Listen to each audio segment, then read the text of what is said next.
What's going on, team? It is Wade. How you doing? Today is May 6th, and I'm reading from Psalms today, and I'm going to reference the message that I had yesterday in church.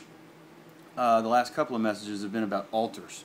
If you can recall about when Elijah went and was basically challenging all the people who were worshiping Baal, who would be God of the land, and he called down fire after he had put water on his altar.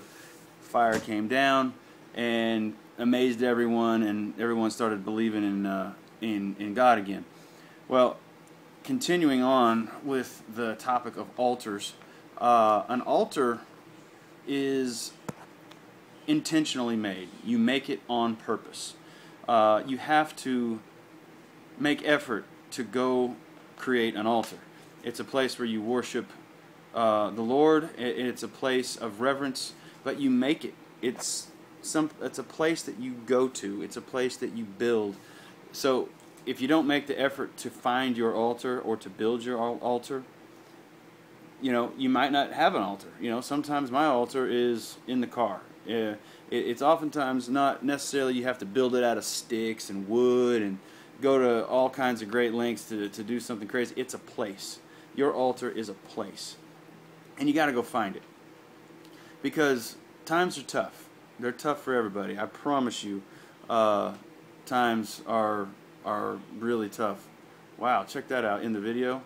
It looks like I have screws coming out of my neck, which is the reflection of my ears. I'm Frankenstein. Anyway, I hope you guys laughed at that. I thought it was funny. But today I was reading Psalms 140, Psalms 141, Psalms 142, Psalms 143, and Psalm 144.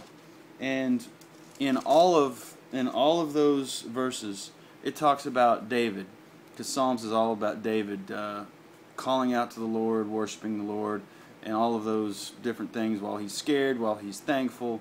Well, he's scared. He's falling into a pit of depression because things are not getting better.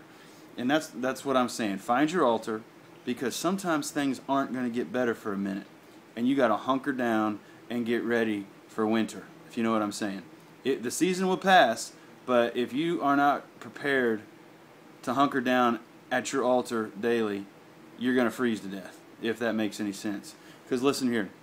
In just the beginning of 140, I'm going to do a short synopsis of each of these chapters. 140, it says, "O Lord, rescue me from the evil people. Protect me from those who are violent." Okay, so people are attacking him. He hates people. They don't like him. They're not treating him right. Sorry, I'm messing up with the camera here. And then in 141, it says, "O Lord, I am calling you. Please hurry. Listen to my cry for my help. Accept the prayer as incense offering to you. Take control of what I say, O Lord, and guard my lips." So he's still asking God to come help him. He's helping him not to speak negativity into his own life. Chapter 142. "I cry to the Lord. I plead to the Lord for mercy. I pour out my complaints before him and tell him all of my troubles." This dude is still struggling. And it's been three chapters now. Now, 143rd chapter. It says, "Hear my prayer, O Lord. Listen to my plea. Answer me, because I am faithful and righteous. Don't put your servants on trial, for no one is innocent before you." So he knows that, if God's going to start looking at your life, no one's innocent. He knows this, and he's still struggling. This is 4 chapters. 4 chapters now. Now let's go to 144. He's starting to realize it's not getting much better, but guess what? He's still going to his altar. Now, on verse 144, this is one of my favorite verses. It's on my Facebook page, my profile picture. It says, "Praise the Lord, who is my rock. He trains my hands for war. He gives my fingers skills for battle. He is the loving alley and my fortress, my tower of safety, my rescuer.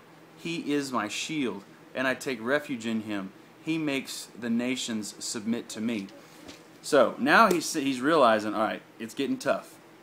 And he is realizing that God is getting him ready for war. and the war is a daily battle. So, number one, find your altar. You have to make effort to get to your altar. Number two, it might not get better for a little while, so you've got to find your safe refuge. And on verse 1, or I should say chapter 144, he will prepare you. He will prepare you for battle. Now, I've got one more for you. One more verse. This is a whole lot of verses here, but I've been reading all day. And it is 2 Timothy 1:7. And that verse says, if this light's good enough for me to see in my old age, "For God has not given me a spirit of fear or timidity, but power, love, and self-discipline." That's pretty powerful. If you have discipline, go get your altar. Find your security, your safe house, your refuge. He is preparing you for war. You can do this. Stay strong, stay up. This was encouraging for me. I'm also going to post a link of where I kind of got all this stuff based on the message on the altar from Pastor Mike Hayes at the Covenant Church. I'll post a link so you can go get the podcast. It's awesome. It's an awesome message. So I recommend you go get it. Take a look. Love y'all. Have a great night. God bless. See you later. Bye.